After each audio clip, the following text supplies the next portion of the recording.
everyone, welcome back to my channel. In today's video, we are going to cover the top 50 MCQs on the end of bipolarity in political science.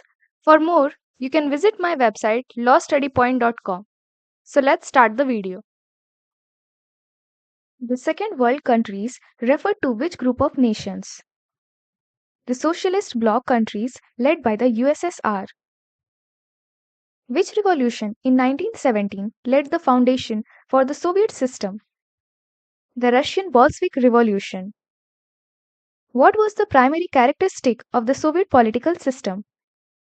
Rule of the Communist Party with no opposition. Which military alliance was created by the Soviet Union to counter NATO? Warsaw Pact. In the Soviet economic model, who controlled the land and productive assets? The state. Who became the General Secretary of the Communist Party of the Soviet Union in 1985? Mikhail Gorbachev. What were the two major reforms introduced by Mikhail Gorbachev? Glasnost and Perestroika. What was the main objective of Gorbachev's Perestroika? To restructure the economy and political system. The coup in 1991 against Gorbachev was encouraged by Communist Party hardliners. Which leader played a key role in opposing the 1991 coup and emerged as a national hero in Russia? Boris Yeltsin. Which event in 1989 symbolized the collapse of the division between East and West? The fall of the Berlin Wall. In December 1991, which three republics declared that the Soviet Union had disbanded? Russia, Ukraine, and Belarus. What organization was formed by the post-Soviet republics immediately after the disintegration? CIS, Commonwealth of Independent States. Which of the following was a major political cause of the Soviet disintegration? Lack of accountability and corruption in the administration. The rise of nationalism was strongest in which parts of the Soviet Union? Russia and the Baltic republics. Why did the people of Central Asian republics not demand independence as fervently as the Baltics? They were economically dependent on the Soviet Union. Gorbachev's decision to withdraw Soviet troops from which country is often cited as a political shift? Afghanistan. When did Mikhail Gorbachev resign as the president of the Soviet Union? 25th December 1991. The Baltic states of Estonia, Latvia, and Lithuania became members of which organization in 2004? NATO. The model of transition from an authoritarian socialist system to a democratic capitalist system is known as shock therapy. Who were the primary external agencies influencing shock therapy? World Bank and IMF.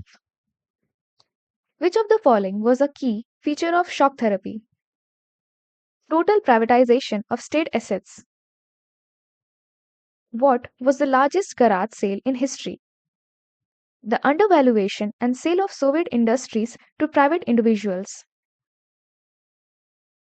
What was a major economic consequence of shock therapy in Russia? Collapse of the value of the ruble and high inflation.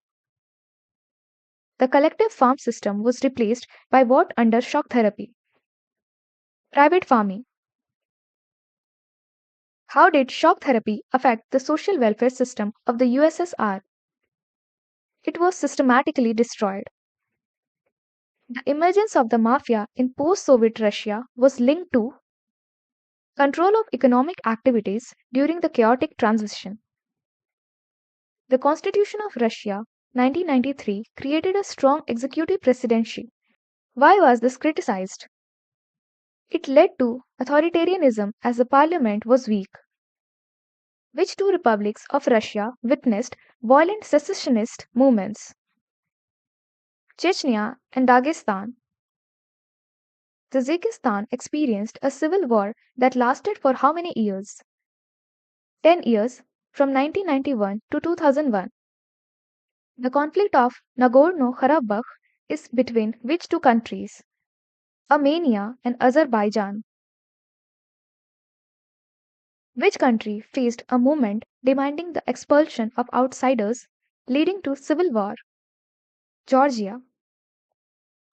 The Central Asian republics are strategically important due to their vast resources of hydrocarbons, oil, and gas. Why did the US want military bases in Central Asia after 9/11? To support the war in Afghanistan. Czechoslovakia split peacefully into which two independent countries? Czech Republic and Slovakia.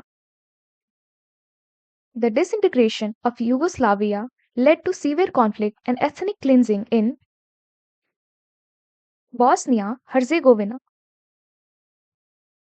India's foreign policy towards the post-Soviet states is based on cooperation and shared interests.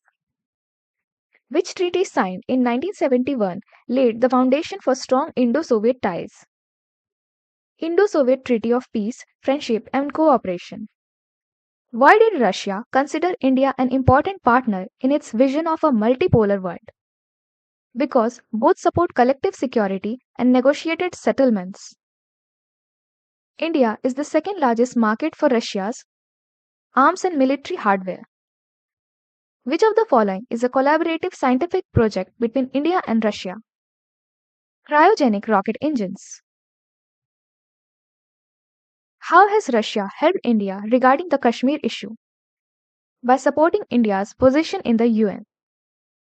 Which Indian cultural element was famously popular in the Soviet Union? Hindi films and music.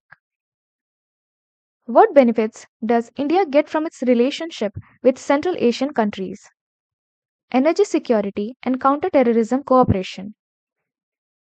Russia stands to benefit from its relationship because India serves as a market for its energy resources.